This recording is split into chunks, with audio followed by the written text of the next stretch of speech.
Siz Yaro Zabavskiy, Шатураген, Presidentes Айсты. Дальше к сожалению, мой армянский не позволяет продолжить говорить на армянском нашу сегодняшнюю тему, но буквально несколько слов. У нас сегодня тема нашей встречи — это аналоговая фотография. Мы подойдем к этой теме с трех сторон. С точки зрения образования, с точки зрения живой фотографической практики и с более технической точки зрения, какое оборудование, какие процессы в этом участвуют. У нас в аудитории есть англоязычные люди, поэтому сейчас я переключусь уже на английский, так как язык, заявленный в нашей сегодня встрече, это английский. Но мои коллеги по сегодняшней встрече, они будут говорить и на русском, и на английском, переключаться, поэтому если вам что-то непонятно, у нас будет в конце время что-то переспросить, вернуться, и уже на любом из комфортных вам языков, русском, армянском или английском, мы сможем ответить на ваши вопросы и, я надеюсь, вступить в какой-то живой диалог. Вот. Okay, so the time is coming and I'm going to switch to English. And yeah, if there are any questions, I'm happy to answer. So the first part really about the analog photography that we're going to approach is the educational part. And my name is Yaro, and I teach here in Armenia for the last 7 years in Dilijan, at the international school. And that's why my part is going to be about education. Just a little bit about myself. I got education in the UK and in the US, where I was studying art and particularly darkroom analog photography. I then went to New York to work at the ICP, the International Center for Photography, and then I went back to Russia, to Moscow, and I worked at the British High School of Art and Design, Britannica, if some of you may have heard of that place. And then after that I came to Armenia in 2016, where I'm still teaching art, not just photography. I also teach ceramics, I teach sculpture, so I could talk to you about ceramics with just as much passion and love. But today is going to be about photography, and particularly at the analog darkroom based, what we call also wet photography. I've been really lucky. I was working in different darkrooms. In Indiana, my first darkroom was in Indiana in the US, where I went to get my higher education. I had no idea what the darkroom was. I just got introduced to by my teacher, and I was like, wow, my gosh. Then, as I said, New York, very cool, much bigger place, very professional, where contemporary iconic photographers are also teaching. Then Moscow, and then Dilijan. Just as we begin, let's establish the definitions about what we're talking. Because sometimes people say it's film photography, some say it's wet photography, some say it's darkroom photography. So there's a bit of some say alternative photography. So there's a little bit of problem with definitions. So we just all agree today that we're talking about not just black and white film photography, but we also talk about all the different processes. Maybe some of you know cyanotypes, those beautiful blue prints, the color blue, kaput, and many other processes. Okay. So this is my first darkroom, where I went, Earlham College in Indiana, where I got my education. I came there to study international relations because my parents wanted me to be a diplomat. But my teacher took me to this darkroom, and my diplomatic career ended before, taking off really. And so I was amazed. I thought photography is just going to be digital, but this was very cool. This is my teacher, who showed me how to develop pictures, how to use the chemicals, how to use the red light, everything I know was really there. And as we were learning photography, when we were getting marks and grades, part of the mark was I was receiving for the picture, how beautiful the picture is, but the second half of the mark and the grade was for how well did I print it in the darkroom. Is it nice? Does it have a nice contrast? Is it too dark, overexposed, underexposed? Is it, are the borders sharp and beautiful? So the content and also the printing. Then I went on to the International Center of Photography in New York, and I was already working as an assistant to photographers, and my job was to prepare everything for the important lectures that were taking place. I had to make sure that the chemicals are in the right place, everything's working, everything's tidy up. So the teacher, usually a renowned photographer, would come in with his students, or her students, or with their students, and everything's ready. So, which again, I did it for 6 months in New York, and that was an experience that again kind of helped me to polish my skills, but also at the same time the understanding of why it's important to do photography like this today. So you can see it was a very large area. They had black and white, but also had color, different processes, a lot of money, a lot of budget, because there was a realization that it is important to keep doing it. And after that, my American experience kind of ended because I graduated. I went back to Moscow, to Russia, and I didn't know what to do, what to do with my life. So I started looking for places that have dark rooms. And I found one, and it turned out to be this school. And I got started working there because they have a dark room. That was the only reason for me to go there. And they had a beautiful space. Again, many stations, many different programs. It's a British curriculum, British education. And so again, I was lucky to interact with so many different lecturers and artists. They came there to teach. Unfortunately, as you know, today the situation is difficult and many of these teachers have left. But I was lucky to be there early enough. Just as me with the students, helping them to load the film, shoot the film, and develop it into beautiful pictures.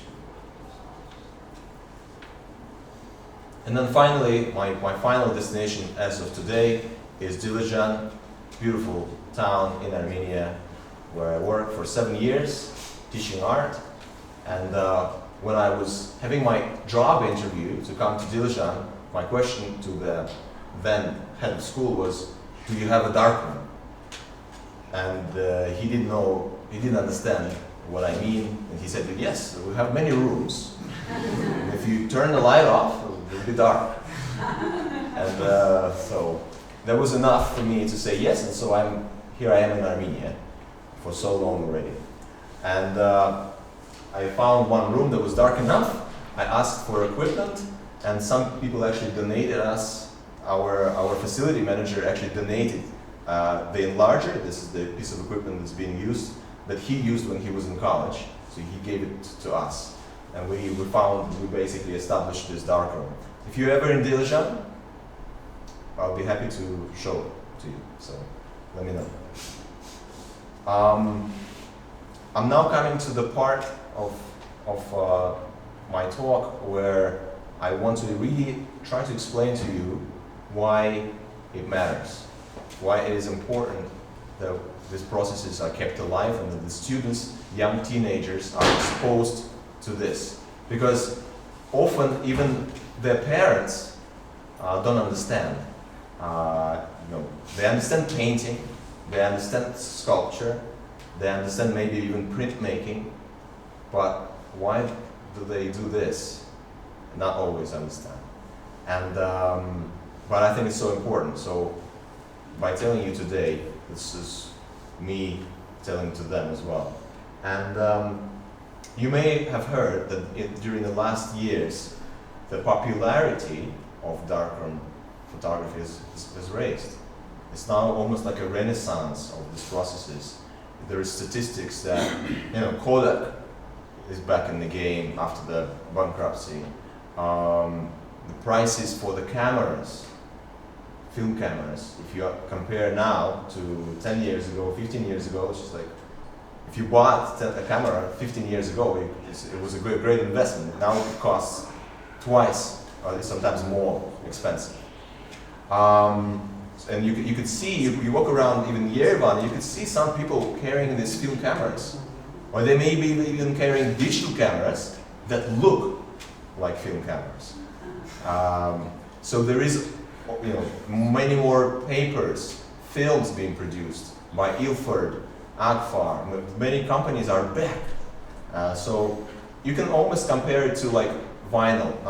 People now again listening to vinyl records. So there's a little bit of similarity.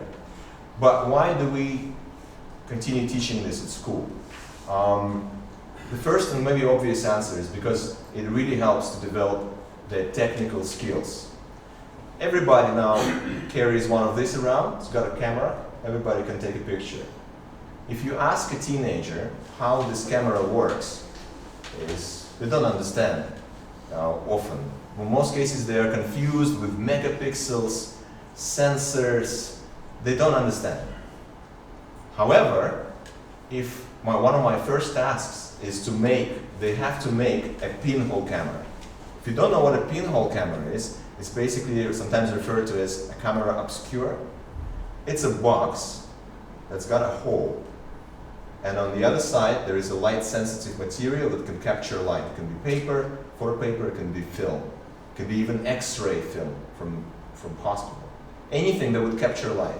And that device, a simple box, it could be a shoebox from your shoes, will take a picture. And of course, with young teenagers now, they don't understand. They are confused. They think I put the camera inside the box. But I explain to them, no, the box is the camera. And so they are curious and they become hooked. And using that hook, I can then later start talking about things like shutter speed, aperture, ISO, exposure. But they get an understanding that every camera, even this, is essentially a box with a hole.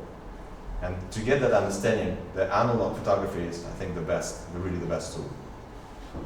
Secondly, it's understanding this craft from the historic point of view. We're now in Mirzayan Library with a fantastic collection of books about photography. Most of these photographers, they worked in the 20th century with film photography, with analog photography.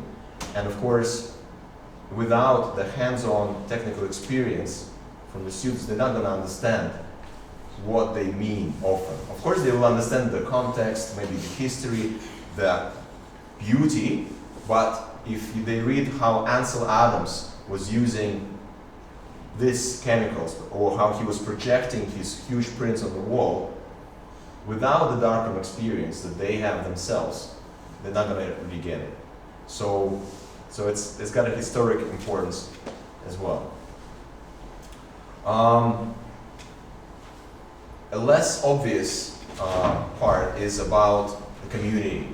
And I really use this in my teaching, because if there is a darkroom with limited amount of stations, with limited amount of supplies, but there are many students who want to use it, then they have to talk to each other, and they have to agree, and they have to care, because it helps with discipline.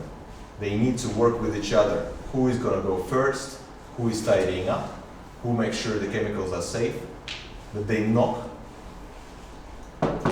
before entering, because if they don't, it's going to ruin the picture of somebody else. And there are going to be tears. So they really have to collaborate and work with each other. And I think that's in education, any of you who are teaching here, is so important. So I really love the darkroom for that. Surprises, lucky accidents. The darkroom really allows for unexpected things sometimes. Sometimes good, sometimes maybe not so much.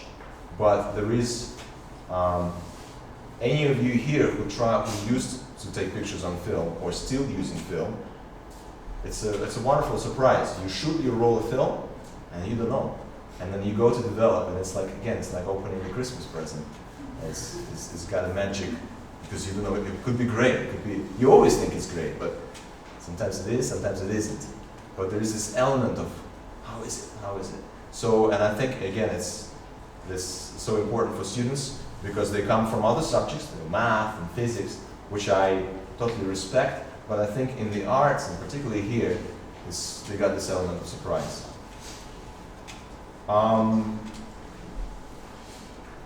Analog photography is at the intersection of many other disciplines.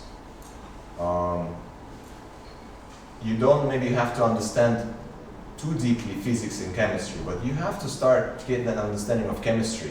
Why does this chemical does this to this picture? Why is it becoming black? It's a chemical process. And then obviously when you're using light through the picture, it's physics. So you got physics, chemistry, and art kind of working together. And I had a student last year who was trying to experiment with this different process called montage, which is a complex photographic process, different to this.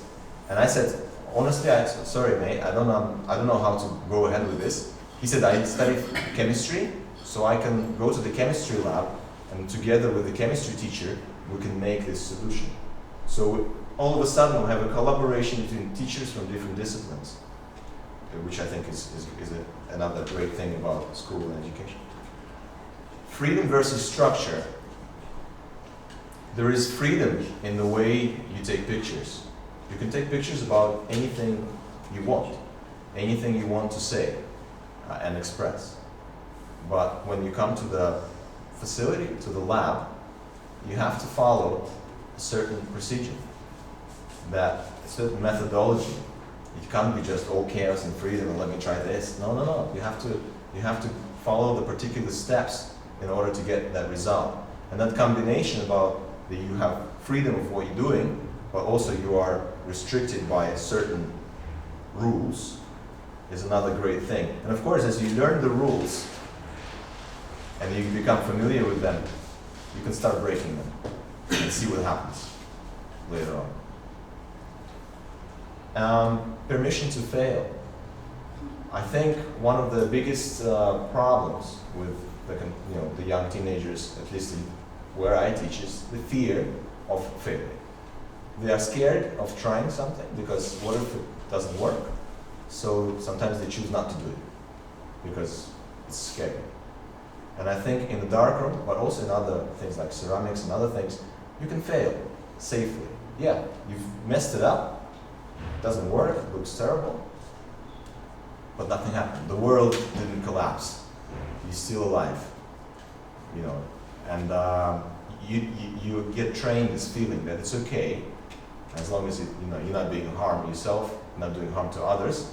Yeah, you did it wrongly, this is the result. It's okay. Just correct and do it well again. And those are basically the main reasons of what I wanted to say to you today. And in my last bit, I want to show quickly just a few of my students' work and what they do. This is Albert 4 or 5 years ago, I think. And we got this beautiful field camera from somebody who lives in Dilijan. And we started working with this camera and having a lot of fun. But apart from fun, the students that I teach, they have to analyze what they do, and they have to write about what they do. And so then they submit to me works like this, in which they say what they were learning, how they were learning, what they were trying, what mistakes they made, what obstacles they faced, so on and so forth. And they have to analyze them, explain. They are also learning about the photographers, the iconic photographers. In this case, it's Richard Avedon, his series from Texas, if you're familiar. And I had a student, and she was trying to use his method and his techniques and learning from the past master. and again, analyzing and explaining what she was doing and some problems that she had. There's another student, Andreas, from Denmark actually, and yeah, he found this door in Dilijan, car door, and then he decided to take pictures of Dilijan people who lived there from the Soviet time, Soviet car door, and he wanted to present the works like this, which I thought a kind of cool combination of installation and darkroom based photography. This, again, another student, he was really inspired by Peter Beard, photographer, American photographer who worked in Africa. If you're not familiar, there's a book in here about Peter Beard and his diaries and photography of Africa. But in this case, this is somebody from Molokan village driving the bike. Another student experimenting with splashing the chemicals on paper.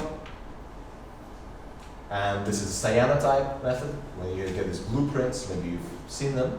You can do them on paper, you can do them on textiles. So this is cloth, this is kari textile. Yeah? And some people went kind of more into fashion shoots and stuff like that. I have so many more from the 7 years of my time here, but I don't want to overload, and I want to make sure that my partners in crime today have enough time to talk about what they do. And so I will be very happy to answer any questions in English or Russian at the end, but I'm now going to switch to Sergei, who will talk more in detail about the technicalities of this work. And yeah, and Sergei will be switching from Russian to English, and I'm happy to support. Yeah, so this is how it's going to go. Cool.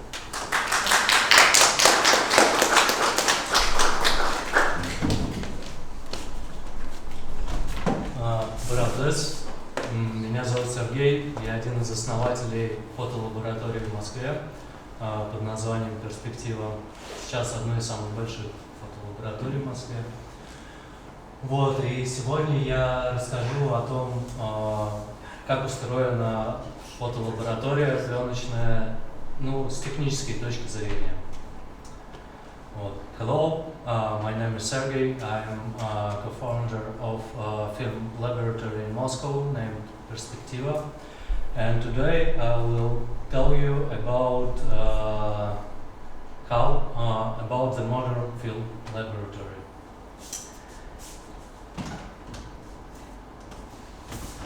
Первое, я расскажу о том, как проявляются пленки.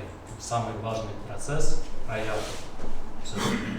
Вот. В фотолаборатории в основном пленки проявляются по 3 способам.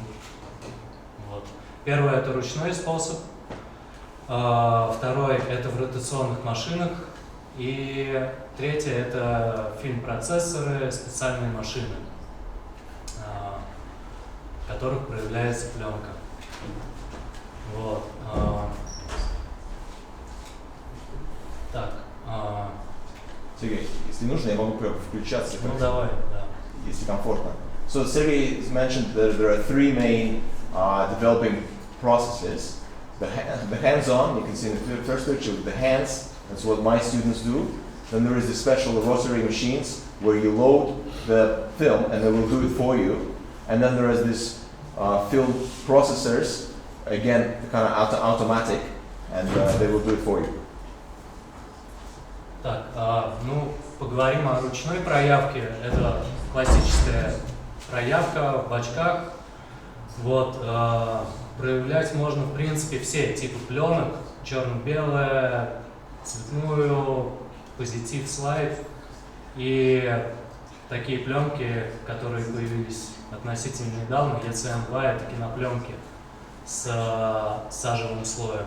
Их тоже можно проявлять вручную в домашних условиях. Вот. Но в основном ручным способом проявляются черно-белые пленки, потому что у черно-белых пленок разное время проявки у разных производителей, разных типов пленок. Вот. И так бывает, что из партии, накопившиеся на проявку, какие-то не попадают под общее время, и их нужно проявить отдельно. Вот. Но пленка заправляется, можете посмотреть, вот на слайде видно,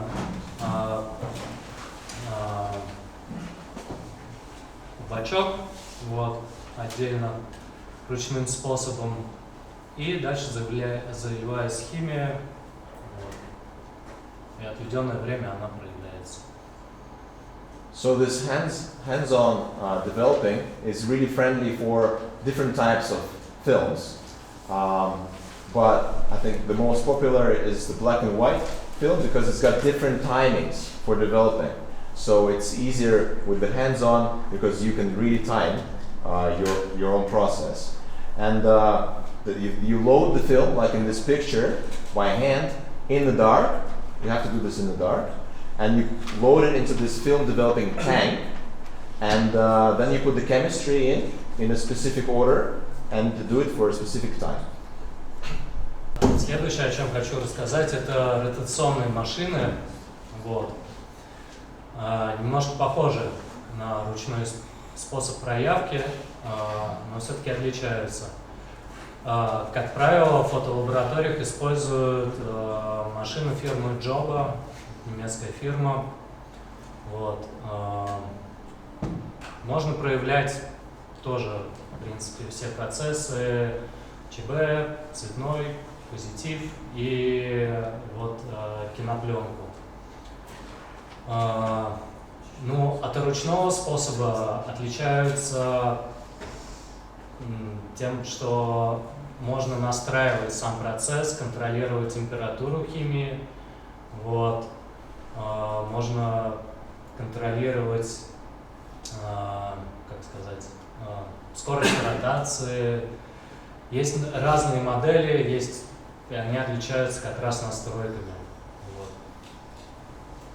So this rotary machine's kind of similar to the hands work, but it obviously will do it for you. And instead of the person rotating the tank, the machine will rotate it for you with a specific speed. You can set up the temperature, and there are different types and different brands.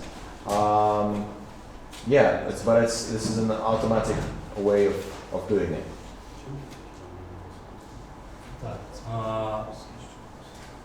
Немного расскажу про принцип работы как раз этих ротационных машин. Вот. Химия заливается в так называемый лифт, вот он тут слева, он заливается сверху, а бачок ставится как раз снизу. То есть получается, вы заливаете химию, но она наполовину заполняет сам бак, вот он тут в разрезе, как он выглядит, и поскольку это ротационная машина, бачок крутится и пленка проявляется одновременно. Вот, ну, можно, я не знаю, я не встречал машин, в которых можно больше 12 пленок, это, наверное, максимум проявить. Вот. В принципе, у кого-то, я знаю людей, у кого дома такие машины стоят, кто любит снять там 10 пленок и за раз их проявить. Вот. So the principle of work with this machine, Sergei just talked about how it works. It really saves you time, and you can develop up to 12 rolls of film at the same time. And it saves you chemistry, saves you time.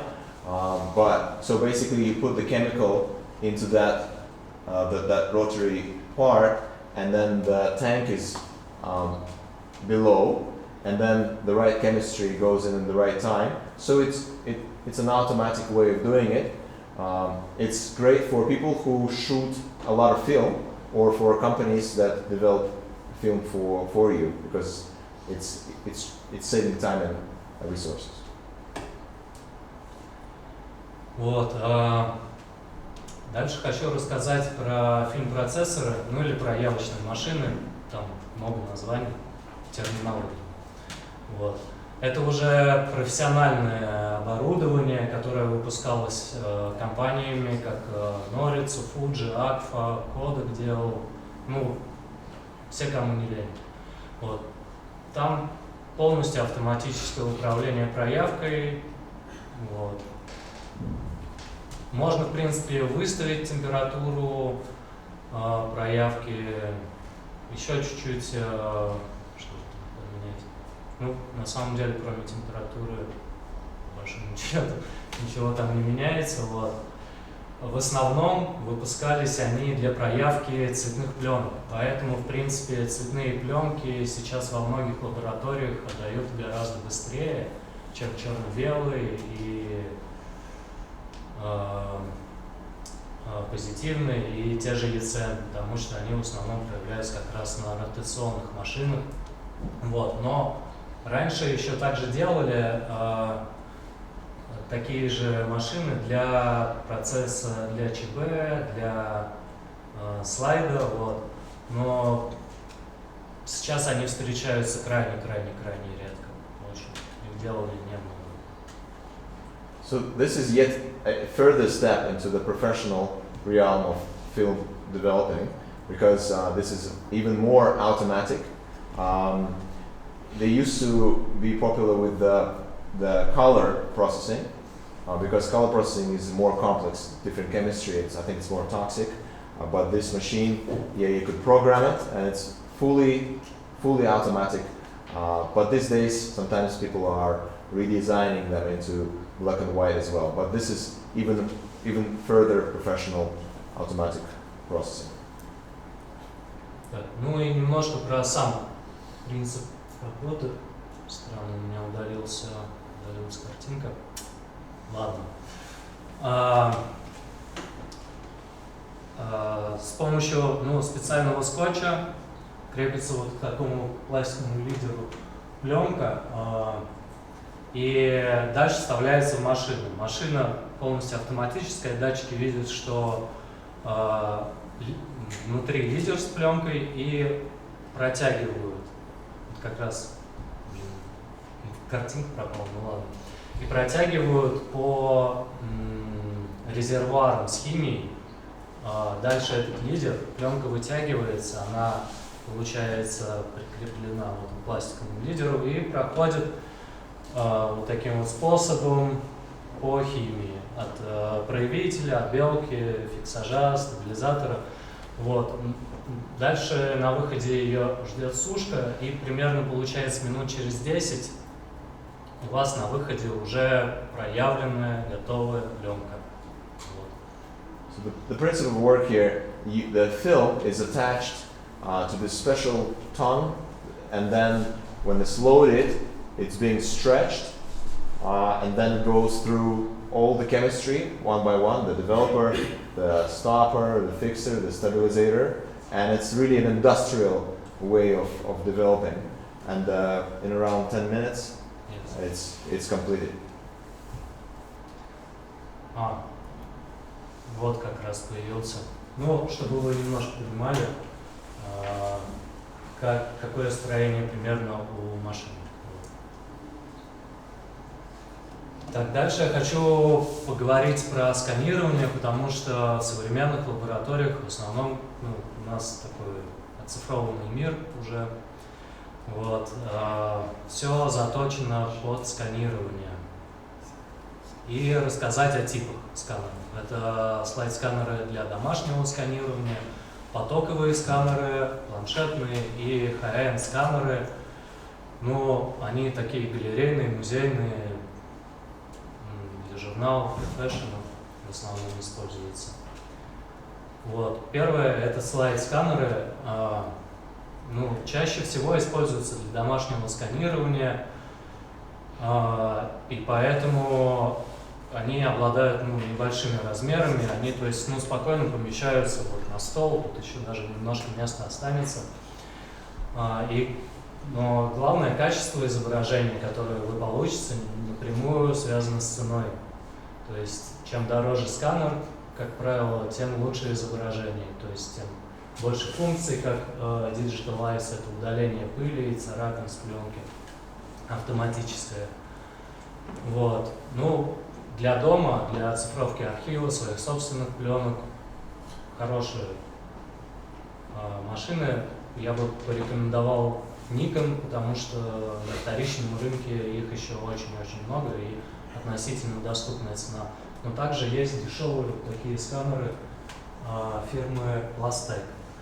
Вот. Но из минусов это маленькая скорость сканирования, как правило, и, скорее всего, нужно будет нарезать по 6 кадров пленки.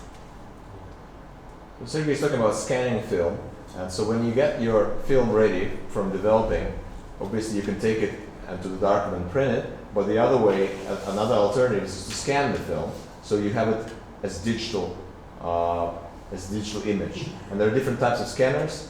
Sergei talked about different models and different brands. There are these portable ones that can really fit on your desk. Nikon and this other brand. The more expensive it is, the higher quality it will be, because it will also remove the dust and scratches and stuff like that from film. So, yeah.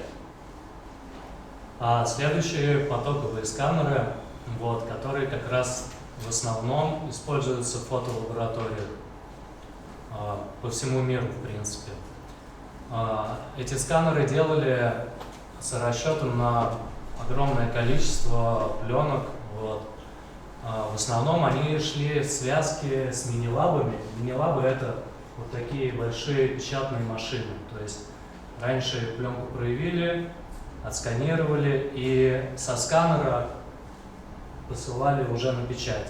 Потому что у всех были альбомы до того, как появились компьютеры. Вот. В основном все хранили все равно в печатном виде. Вот. Из плюсов это высокая скорость сканирования. Такой вот сканер Морицу может отсканировать пленку за 5 минут. Прям просто. Когда я вставляешь, он быстро сканирует, выдает обратно. Вот. И не нужно нарезать. То есть у вас будет сэкономлено время. И опять же, хорошее качество картинки дает. Вот. Из минусов это цена, потому что сложно найти дешево. Бывает на самом деле. Если хорошо поискать, можно в принципе найти дешевые сканеры. И минус — это габариты. Занимает много пространства. Вот такой вот сканер Fuji — это целый стол, как комод. So this is again a further step into the industrial way of scanning. These machines, they can do it for you really quickly, great quality. You don't have to cut your film; it does it all for you.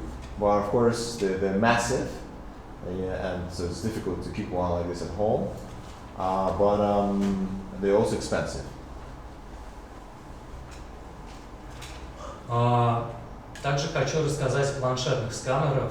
Это на самом деле многоцелевое оборудование. Можно сканировать как пленки, так и принты или картинки свои, если вы рисуете.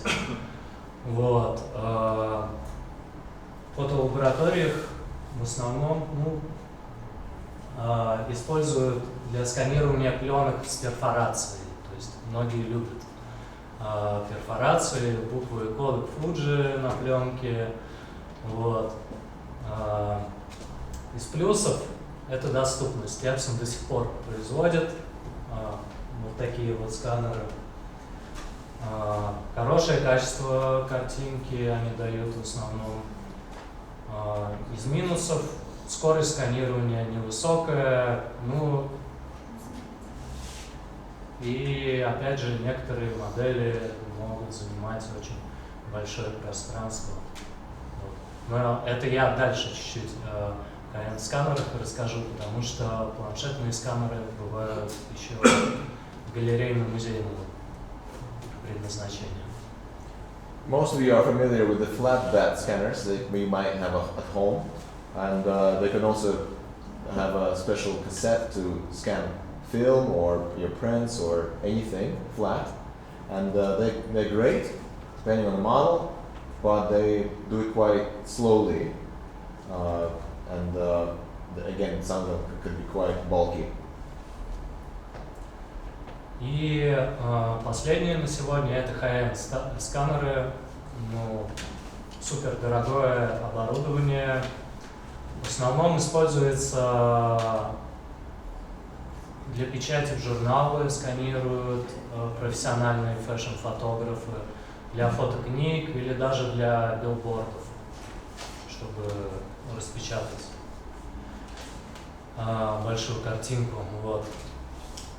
Плюс отличное качество сканирования, реально. Вы можете потом с этим файлом, полученным с этих сканеров, обрабатывать как хотите. То есть там большой запас информации дается. Вот. Также high-end сканеры, немножко расскажу, различаются. Вот, бывают барабанные сканеры, они встречаются очень-очень редко и дорого стоят. Вот. И также планшетные. Они, как правило, могут печатать, не печатать, а сканировать до формата, наверное, А2, мне кажется, да, максимум встречаются. И выдавать просто очень-очень отличное качество. Вы рассмотрите прям каждое зернышко на своей пленке. And the other type of scanners is these high-end scanners that are extremely expensive, very pricey, but they get you amazing definition and quality of your scan, and you can really print like size of this room. Yes. Yeah, large prints that you can work with. So they use it for billboards and magazines and just really at the high end of the industry. And there are different types. You can see there's a drum one, and there's also kind of like a flat bat and another model. So there are different types. На этом я сегодня закончу. Вот. Если захотите задать вопросы, с радостью вас выслушаю в конце лекции. А дальше я передам слово Алеку Джану. Давай. Բարև ես խոսել եմ հայերեն, Վահեն թարգմանի, I'm going to translate. Իհարկե ես ոչ մի բան չեմ պատրաստել, սենց բաներ։ Սենց բաներ չեմ պատրաստել, ոնց որ տղաները, քանի որ այդ բնավորը չեն։ Unfortunately, I haven't prepared them in the presentation because I'm not the type of person who does that. Հա, տղաները շատ լավ խոսեցին այդ երկու տեխնիկայի մասին ու ինչի համար դաստիարակել, բայց ինչի համար են անում անալոգ ֆոտոգրաֆի, դա է ամենակարևորը, ինչի համար գոյություն ունի անալոգ ֆոտոգրաֆին, չէ՞։ The guys talked really well about the educational aspect, technical aspects, but we haven't covered yet why you need to shoot and why it's important to shoot film and why it's important analog photography in general. Ունի կարևորություն, թե չունի, ունի իմաստ շարունակել, թե չունի։ What's the importance, is there a significance, what's the reason to continue shooting film? Ես մենք որ լիքը տեխնոլոգիաներ կան, ոնց ես նույնիսկ բանում չէի, անի համար, կան լիքը բաներ դպրոցում կան ուսուցանում են այդ բանը, որպեսզի երեխաները իրանց միտքը զարգանա, բայց ինչի համար? Ինչի համար գոյություն ունի մինչև այսօր անալոգ ֆոտոգրաֆի։ So you see there is this renaissance, there is a lot of new technology, and there are schools with darkrooms, but why you need darkroom photography at all? Ինչի համար մարդիկ գումար ծախսեն, որպեսզի այդ ինչ են ասում, լենտ, պլյուկա առնեն։ Why you need to spend money to buy film? Ինչի համար գումար ծախսեն, որ թանկ թղթեր առնեն ու տպեն վրան։ Also, why you need to buy expensive film? Photographic paper is quite expensive. Եթե կարելի է հեռախոսով նկարել, չէ՞։ If you can shoot with your iPhone camera, let's say. Այդ է խնդիրը։ That's the question. Որ ես էլ շատ չեմ հասկանում ինչի համար, հա։ I don't understand. I don't have the answer either. Բայց փաստավոր կա։ But it exists. The question exists. Ինձ համար դա երևի նրա համար է, դա գոյություն ունի որպես ալտերնատիվ։ For me, the answer is to have an alternative. Ես ամբողջ արագ զարգացող ու ինքնականդվող աշխարհ եմ։ In this very fast developing and chaotic world. Ոնց որ դեռևս գոյություն ունի պոեզիան, բայց չգիտենք ինչի համար։ Like the poetry which still exists, but you can't say why. Ու դա առիթ է, այսինքն որպեսզի մարդիկ հանդիպեն դրան որևէ իրենց կյանքի որևէ պահի։ And people can still meet, encounter this world of analog photography at some point of their lives. Ոնց որ կհանդիպես քո կյանքի սիրուն։ Like you would encounter, meet your love. Թե չէ անիմաստ կլիներ, չէ։ Otherwise the life would be meaningless. Օրինակ իմ հանդիպումը անալոգ ֆոտոգրաֆի հետ տեղի ունեցել այն ժամանակ, որ արդեն դիջիտալ ֆոտոգրաֆիան գոյություն ուներ։ My encounter with analog photography happened when digital photography already existed. Իմ մազերը համարյա սպիտակ էին։ My hair was white already. Ու դա ոնց որ փրկություն էր, այսինքն հանդիպումը այդ ֆոտոգրաֆիայի հետ շատ պատահական էր։ And that was some sort of salvation for me. Ու երևի դա է պատճառը, որ գոյություն ունի այդ ֆոտոգրաֆիան, որովհետեւ երբևիցե հանդիպես իրան, չէ՞։ So maybe that's why it exists, so you can encounter it at one point of your life. Հոգնած այդ uncommercial կյանքից, exhausted and tired from this very commercial way of life. Ոնց որ հիմա բոլոր IT-շնիկներն են հանդիպում անալոգ ֆոտոգրաֆիին։ Like this all new IT people now meet analog photography. Այո, դուրսն են իրենց ուժերը առնում են այդ պլյոնկաները, նկարում են, սկան են անում, ուրախանում են, share են անում Instagram-ում։ And they do all this stuff, buying your film, sharing on Instagram, doing all the processes. Ես մի քիչ ավելի լուրջ ընդունեցի։ So I took it more seriously. Հա։ Ու նկարում էի, քանի որ ինձ մի հատ փողացած կամերա էին վեր տվել։ I was gifted a stolen camera, film camera. Փորձեցի նկարել, քանի որ շատ էի աշխատում, այսինքն նկարում էի կոմերցիալ նկարչություն։ I was doing much commercial painting back then. Երբեմն բան էի անում, դնում էի նկարում էի ֆոտոներ էի անում, փողոցային, այսինքն street photography անում, ես նույնիսկ չգիտեի ինչ էր։ And parallelly I started doing street photography. Ու սիրային պատմություններ էի նկարում։ And I was shooting my love stories also. Հա, իմ ինգերուհի եկավ Նյու Յորքից, որը ֆոտոգրաֆիա էր սովորում, ու շատ հավանեց նկարներս, ուսես ոգևորեց։ Ես սկսեցի մի քիչ ավելի շատ նկարել։ A friend of mine visited me from New York once, and she really inspired me to do more, to shoot more, and I started to shoot more film. Ու այդպես, քանի որ ես չունեի դիջիտալ կամերա այն ժամանակ, ես սկսեցի նկարել անալոգ կամերայով։ Պլյոնկաներ էի առնում, նկարում էի, տպել էի տալիս։ Because I didn't have a digital camera, I was shooting with a film camera. Հետո որ ավելի սկսեցի հետաքրքրվել ֆոտոգրաֆիայով, տեսա որ այդ դիջիտալ բաները, գործիքները ամեն տարի պետք է նորացնել, ամեն տարի պետք է իրանց պիքսելները, չգիտեմ ինչեր, այդ ինչ են ասում դրանց, այդ սենսորներն են ավելի լավ լինում։ When I got more into the photography in general, I understood that with digital technology you need to renew your camera once a year, let's say, because every year there is a new camera coming out, you have bigger sensors, better technology.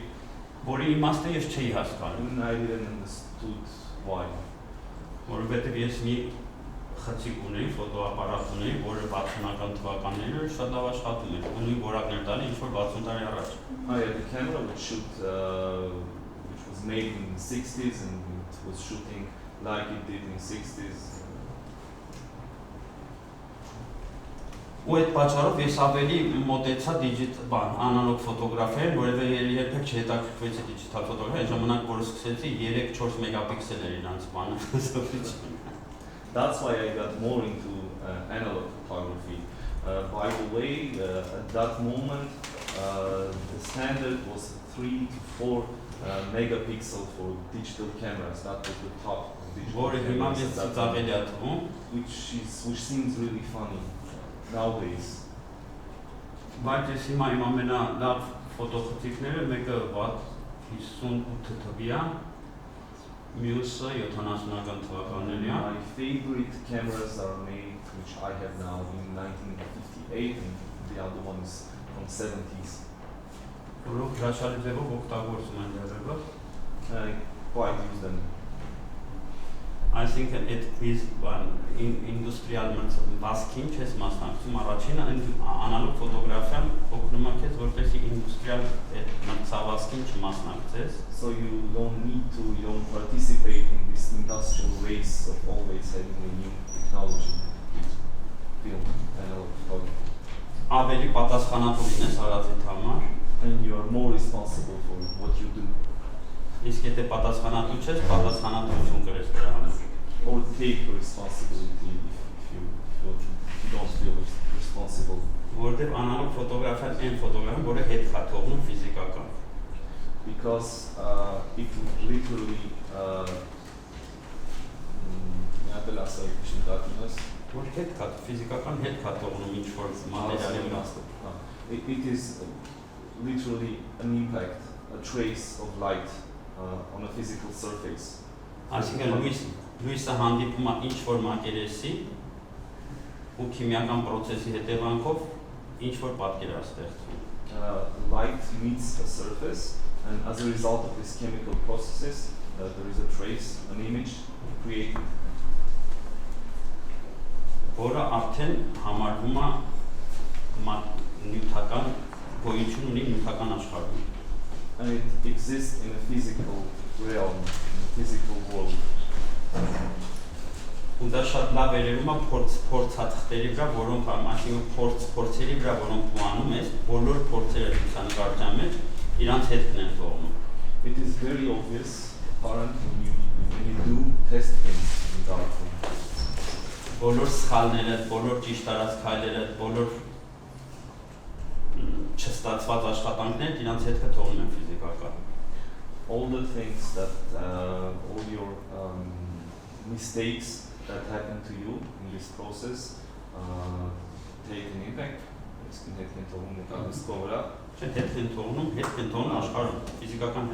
They leave a trace, they leave some physical objects in real life in comparison to digital photography. Իսկ դիջիտալ աշխարհում այդ բոլոր հետքերը կարող ես հանգիստ վերացնել կամ վերանում են, ես չգիտեմ, իհարկե կապսին.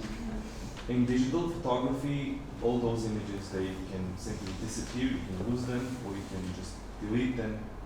Դրանով անալոգ լուսանկարչությունը ավելի մոտ է լինում դասական արվեստների. So in that sense, analog photography is much closer to classical traditional arts. Ձեռագրերի, to manuscripts. Մինչև մեր օրերի գեղանկարչությունը, even to nowadays fine arts. Որտեղ բոլոր սխալները վերջո Սեզանից սկսած, բոլոր մեծ արվեստագետներից սկսած իրանց հետքն են թողել արվեստի աշխարհում. Well, because all the great artists, starting from Cézanne, they left their traces in our world. Like Cézanne. Ու ես վերջի ցուցահանդեսը, որ Միրզոյան գրադարանում էստեղ որ արեցինք, իմ ցուցահանդեսը դրա մասին էր. In my recent exhibition, which took place here at Museum Library, it was exactly about that. Որտեղ փորձաթղթերն էին ցուցադրել. When I exhibited test prints. Իհարկե կարելի էր դրա կարելի միտքն էր. Well, it was the idea of Alek Bayanduryan. Հա, որը հետաքրքիր, ինձ հետաքրքրեց ու սկսեցինք աշխատել դրա վրա մի 2 ամիս. It was really interesting for me, and we worked approximately 2 months. Ու այն թղթերը, որոնք ես ունեի որպես աշխատանքի հետք, այսինքն աշխատանքի process-ի հետ, որը ցուցադրվելիք չէր, and all those papers, test prints that were left over from my darkroom processes, Կարենի պատճառով դարձան արվեստի գործեր։ Became artwork because of Karen Mirzoyan. Որոնց երկուսի հիմա այստեղ կա։ Two of them are still here. Ես այստեղ կարող եք ուղղակի ես դիջիտալ ցույց չեմ տալիս, ովքեր չեն եղել ցուցահանդեսին տասնի։ Հետո կարող եք մոտենալ։ Հետո մի քիչ կթողնենք, որպեսզի գաք մոտենանք նայեք, էլի։ Leave them here so we can approach them.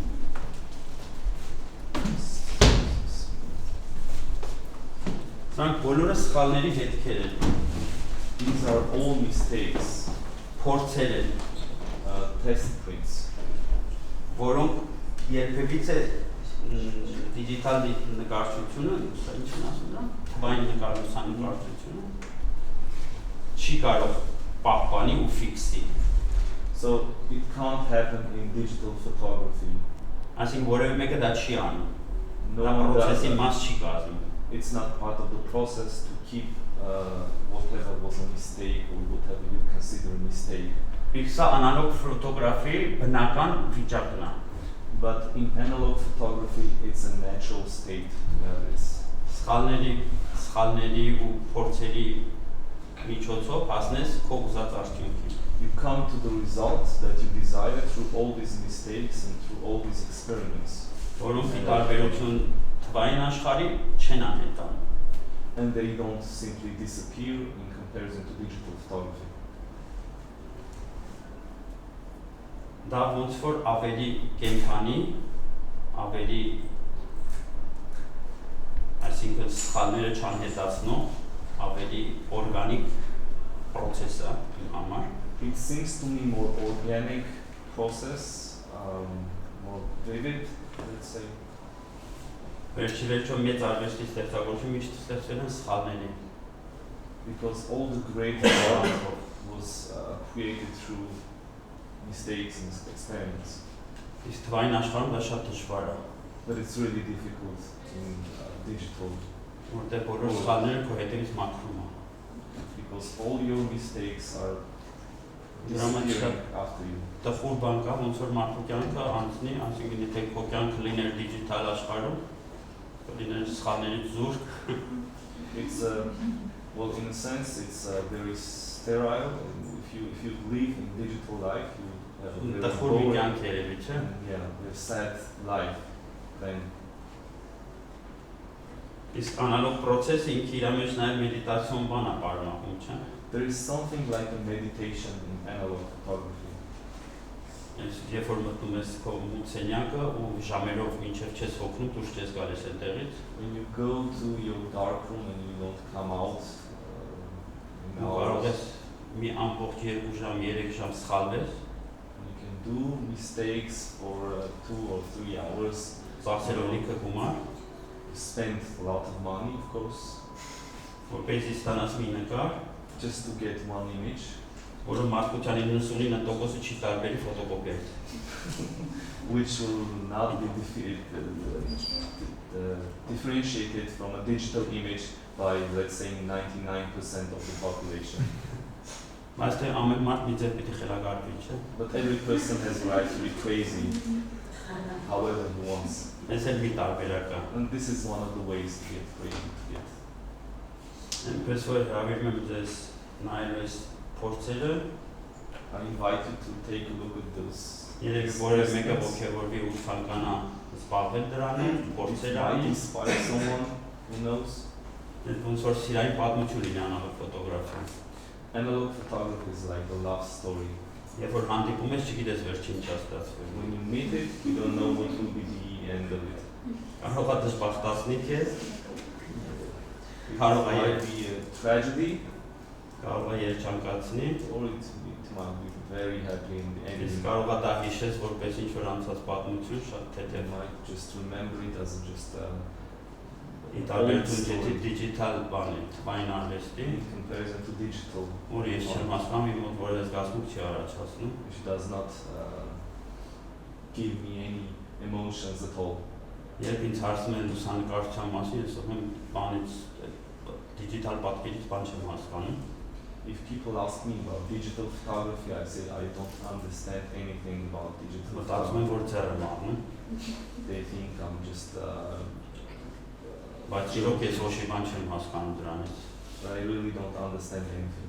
Որտեղ չգիտեմ ինչքան նա ճիշտ, ինչքան նա սխալ, ինչքան նա օրինակ, ինչքան են մանիպուլացրել, because you can never know which part of it, how much of it is fake, fiction, how much is real.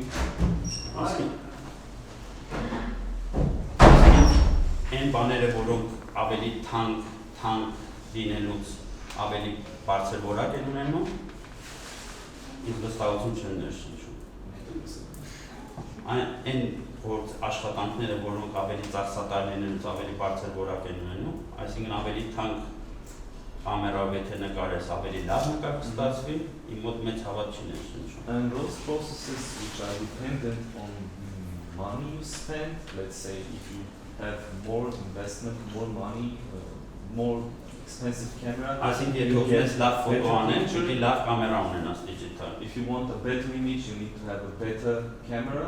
These processes are not trustworthy for me. Որը քեզ ստիպում է անընդհատ ավելի նոր կամերաներ անել, նոր պրոպաներ, նոր տեխնոլոգի բան, ավելի մեծ, չգիտեմ ինչերով հնարավորություն It makes you buy more and spend more on cameras, more on technology. Որը շատ կասկածելի է ինձ թվում։ Which is very suspicious, let's say, for me.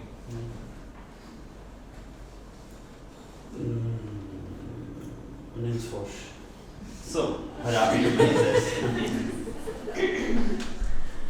Եթե հարցեր ունենան if you have any questions, ավելի շատ տղաների from ինձ շատ հարցեր ունենք, որտեղ ես շատ հարցեր պատասխանել ուղղակի չգիտեմ։ please don't ask me any questions. Գիտեք ինչ, մի բան էլ ուզում էի ցույց տալ անանոք ֆոտոգրաֆի մեջ, որը երևի շատ քիչ են արդեն մի հատ ֆոտո հավաքի, չէ, այստեղ ուզում եմ ցույց տալ մի բան։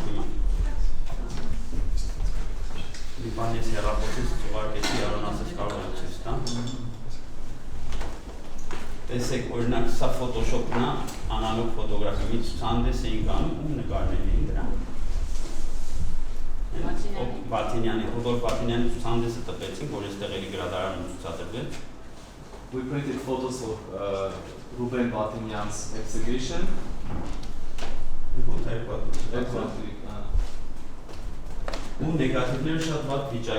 Negatives were in a very bad state.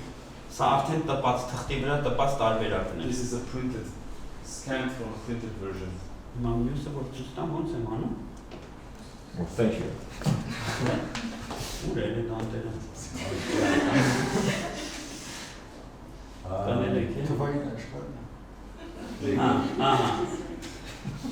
Որպեսի ստանանք ինչ-որ բան ցուցադրվելու արժանի ինչ-որ բան, in order to get something worth exhibiting.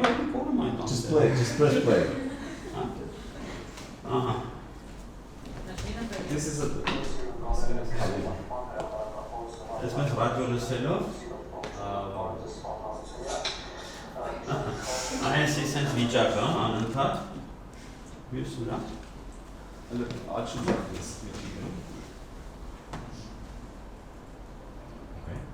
մյուս ուրա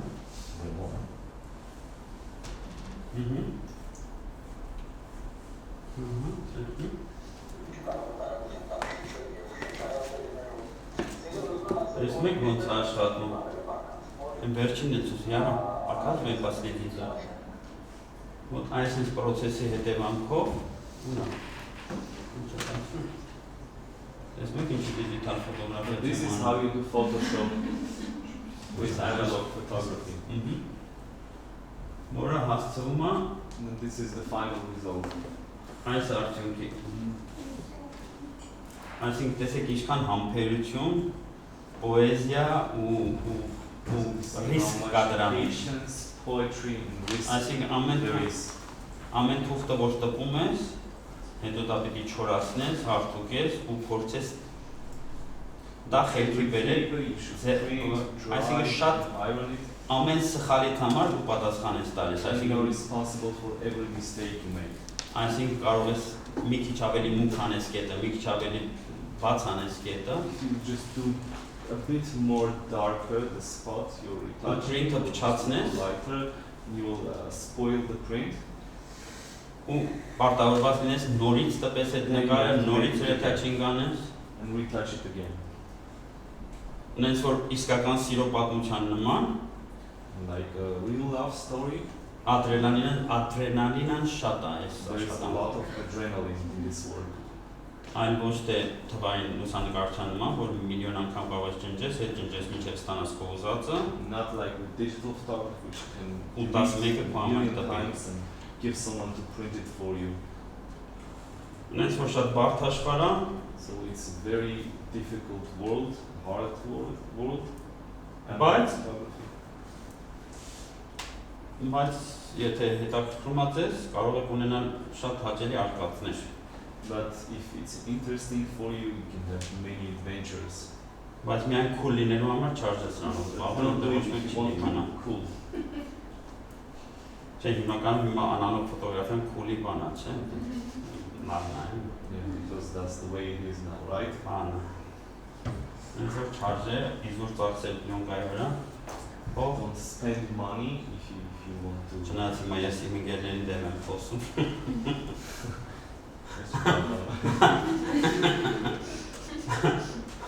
Բայց եթե չեք խորանալու charge-ը։ If you're not willing to go all the way, Նամանան որ just շատ don't start. ամեն ինչ թանկացել։ Especially because everything is much expensive than Եթե այդքան փող ունեք, ավելի լավ է գոլֆով զբաղվեք։ Sure. Golf։ If you have that money, just play golf.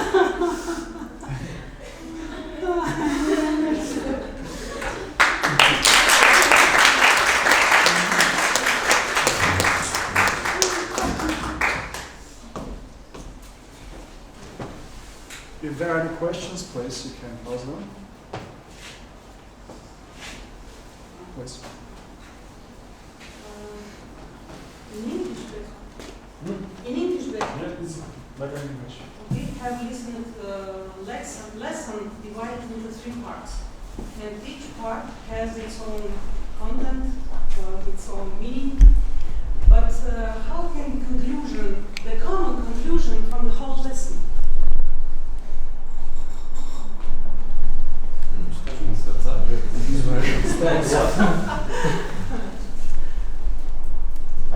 Is my question understandable?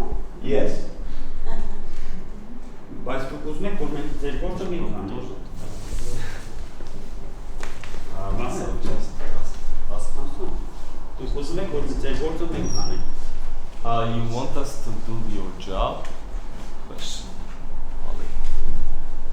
Գործը մեր փորձառությունը մասին խոսելն է։ Our job is to speak about our experience Ես conclusion անելը ձեր գործն է։ and to draw conclusions. You are really teaching about it. I can manage this task, of course, but I would like to know what is your own conclusion. I think I really liked what Alek said about poetry. It kind of resonated a lot with how I feel about it. I never thought about poetry because I mean, you don't really need it for anything practical. You can do other things. So it doesn't really need analog photography in this digital age, but it exists because you fall in love with it. I really like this love analogy. And the more I think about it, the more I think it's true. And you fall in love with it, and my job as a teacher is to make sure, or like to try help the students fall in love with it, so that they can. It's contagious sometimes. One tries, and its discovery is magic, and but they have to do it using the technology that Sergei talked about it, and maybe some of them will end up like Alek. And some of them will become artists, and their life will be changed, and they will have another dimension to their life. But they don't have to become a full-time photographer and like Alek, but they may continue with their own works and jobs and be a doctor, an engineer, a teacher, but they may have this additional side to themselves. and I think that will enrich their life. Sergei? Thank you. Мое мнение. Сергей, есть ли у тебя? Да нет, ты, в принципе, все правильно сказал. Вот. Да, последний так. Мое личное. Ну, я, извиняюсь, скажу по-русски. Почему мне нравится?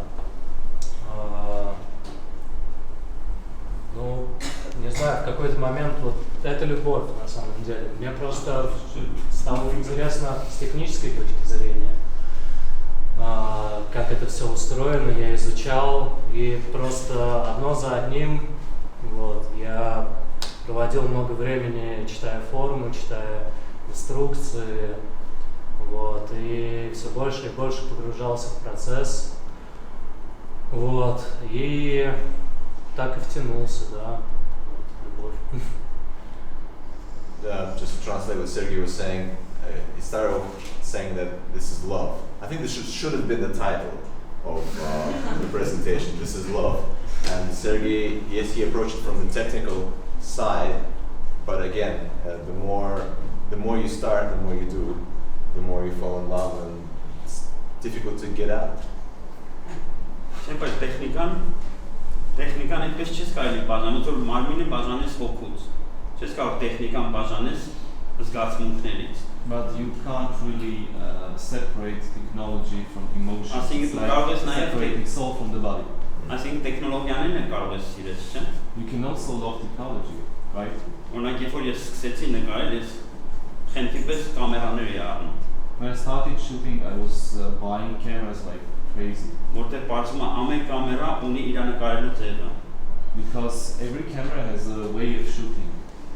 Օրինակ, ոնց որ թվային կամերաները չեն անալոգ կամերաները։ Նրանք տարբեր են, չափսերով են տարբեր, ձևերով են տարբեր։ Not like analog cameras, which are different, which has different shapes, sizes, weights. Բանի նման չեն, էլ դիջիտալ կամերայի նման։ Not like digital cameras. Որ համարյա բոլորը նման են իրար։ Which are all the same, which look very Անալոգ alike. կամերաները կարող են լինել փայտից, պլաստիկից, երկաթից, Analog cameras can be made from wood, թղթից, plastic, paper, even.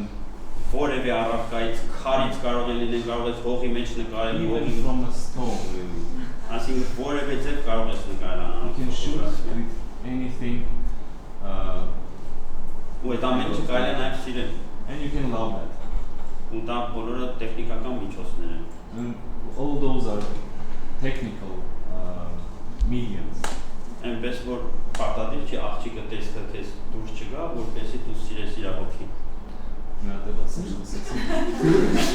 Որ ինը պարտադիր չի իր տեսքը դուրս չգա, այսինքն ֆիզիկականն ու մարմնականն եկեք չբաժանենք իրարից, ֆիզիկականն ու հոգևորը չբաժանենք իրարից։ Կարելի է սիրել եւ տեխնիկան եւ Let's not separate psychological from the body, soul from the body, so we can also love Երբ որ technology. Սերգեյը խոսում է սիրո մասին, ինքը տեխնիկական մասն է սիրում։ When Sergei speaks about technology, he loves the technical aspect of it, right? Օրինակ, Յարոն սիրում է երեխեքին սովորացնելը, Yaro loves the educational teaching part, որ ինչպես ինքն ասում, որ մեծանան դառնան ոնց որ ես։ like he says, for them to grow and become like me. Իսկ ես վախենում եմ, եթե իմանան իր դպրոցում, որ այդպեսի բան ասում անի ինքը։ I'm afraid if they'll understand Իրանք what he wants to do in the school, I'll be fired. He'll be fired.